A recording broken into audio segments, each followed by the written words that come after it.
सबका मंगल हो। आइए आज हम 2-3 शब्द चर्चा करेंगे अपने इस लोक चिंतन मंच के प्लेटफॉर्म से। 2-4 शब्द चर्चा करेंगे। चर्चा का विषय है नियत, नीति, विकास और चौथा है विनाश।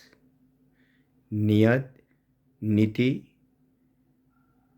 विकास और विनाश, ये 4 बिंदु है जो बहुत ही महत्वपूर्ण है। जो हम कर्म करते हैं या कर्म करने की जो प्रेरणा मिलती है, और प्रेरणा कर्म करने की शक्ति प्रदान करती है।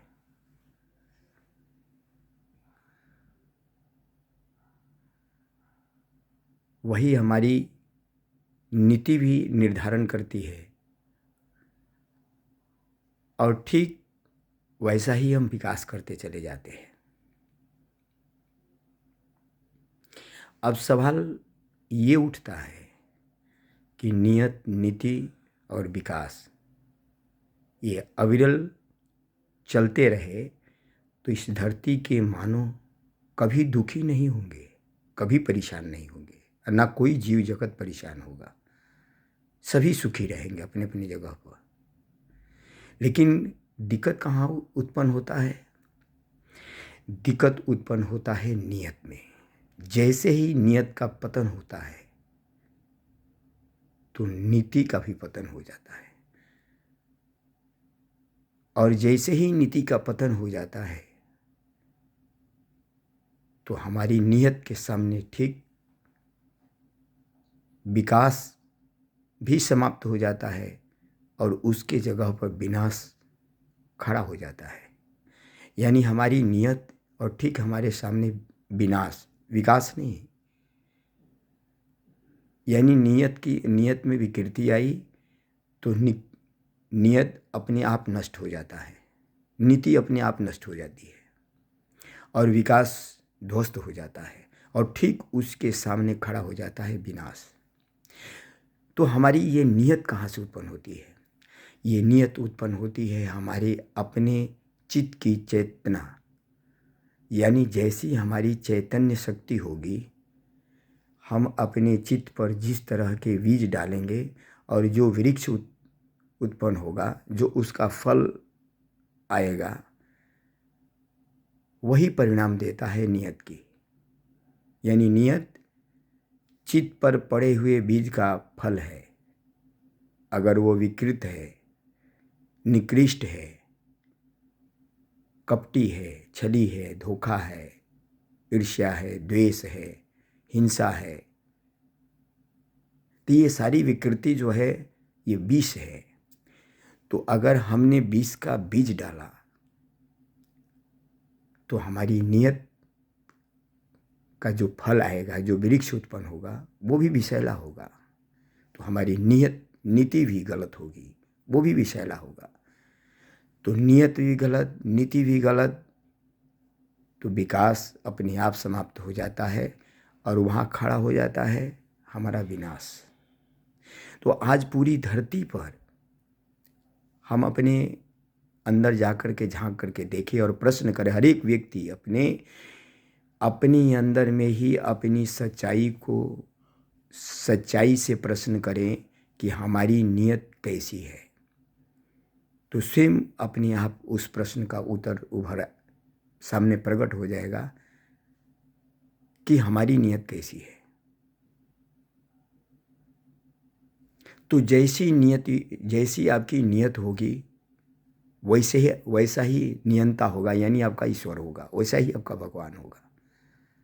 और ठीक उसी तरह से आपकी नीति बनेगी और ठीक उसी तरह से आपकी गति होगी। तो मेरा भाई, आज के डेट में, आज के समय में हमारी नियति बिल्कुल विकृत हो चुकी है, टूट चुकी है, छलनी हो चुकी है। छल, कपट, ईर्ष्या, द्वेष, हिंसा,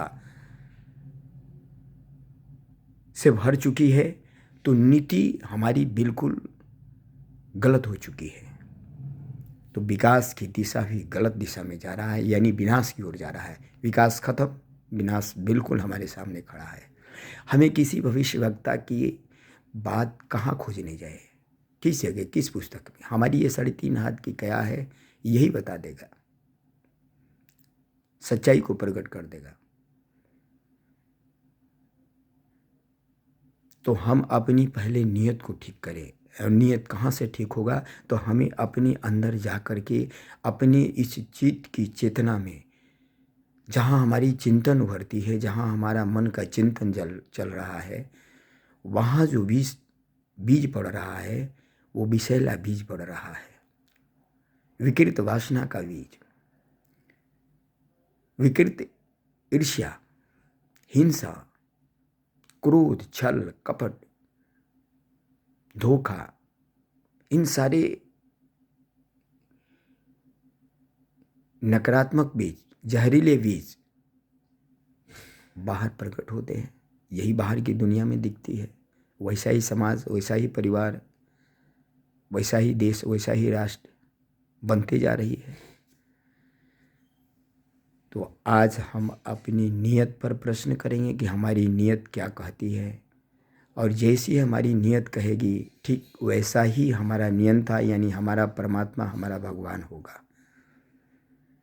ठीक वैसे ही नीति बनेगी और ठीक हमारी विकास की गति जाएगी, यानी विकास की जगह पर हमारा यानी संपूर्ण रूप से मानव जाति का विनाश, यानी एक पूरी सभ्यता, एक पूरी संस्कृति का विनाश, इस धरती से ही विनाश हो जाएगा। सवाल एक चीज़ मैं दुनिया के सारे लोगों के सामने ये बात रखना चाहता हूँ, ये मत समझ लीजिएगा कि इस धरती का विनाश हो जाए, मान लिया परमाणु बम अनेक देशों ने छोड़ दिया, पूरी जीव जगत खत्म हो गया, हमारी शरीर छूटेगी, ये स्थूल काया छूट जाएगी, हमारी ऊर्जा जिस तरह के नियत को लेकर के ये शरीर छोड़ेगी, ठीक उसी तरह का ऊर्जा, उसी तरह की योनि, उसी तरह का लोक या ग्रह तुरंत वहाँ मिल जाएगा।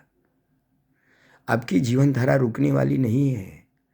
एक ग्रह से छूटेगी, एक धरती से छूटेगी, और दूसरे ग्रह पर कहीं ना कहीं जैसी ऊर्जा आपकी होगी, जिस तरह की विषैला ऊर्जा लेकर के आप जाएंगे, ठीक उसी तरह की योनि में, उसी तरह के लोक में, उसी तरह के वातावरण में किसी न किसी रूप में आप जुड़ जाएंगे। तो मेरा निवेदन है कि हे भाई, मेरा शरीर छूटे तो छूटे, चला जाए तो चला जाए, जाना ही है। अगर पूरी दुनिया विनष्ट हो या न हो, लेकिन हम एक न एक दिन तो विनष्ट होंगे। लेकिन हमारी इस काया के छूटने के बाद जो हमारी ऊर्जा निकले, वो पवित्र, इतना पवित्र हो कि कहीं न कहीं पवित्र लोक में ही जाए, पवित्र जोनी में जाए, और जहाँ भी जाए वहाँ सृजन करे। ये वीडियो बनाने का एक यही कारण या मकसद आप लोगों के सामने रखने का, कि ये शरीर छूटने के बाद भी ऐसा नहीं है कि आप बिल्कुल शून्य हो जाएंगे, आपकी गति नहीं होगी, गति होगी। लेकिन उसी गति के लिए आज आप थोड़ा अपने अंदर में जाए और अपने जो चित्तवृत्ति है, जो चिंतन है, जो विचार है, जो आचरण है, जो आपके अंदर में गति चल रही है, उस पर थोड़ा मंथन कीजिए, विचार कीजिए कि हम पवित्र, हम श्रेष्ठ, हम अच्छे बीज डालें अपने चित्त पर, अपने मन पर, अपने मन को, अपने चित्त को शुद्ध करें और अपने कर्म को शुद्ध करें। तो निश्चित रूप से ये शरीर चाहे एक बार छूटे या हजारों बार छूटे या अनेकों बार छूटे, लेकिन कहीं भी हम जाएंगे तो श्रेष्ठ योनि में ही जाएंगे, श्रेष्ठ लोकों में ही जाएंगे, पवित्र कार्य वहाँ भी करेंगे, और फिर वहाँ से भी हमारी गति होती चली जाएगी। ये कभी बंद नहीं होगा, कभी रुकेगा नहीं। जय हिंद, जय भारत।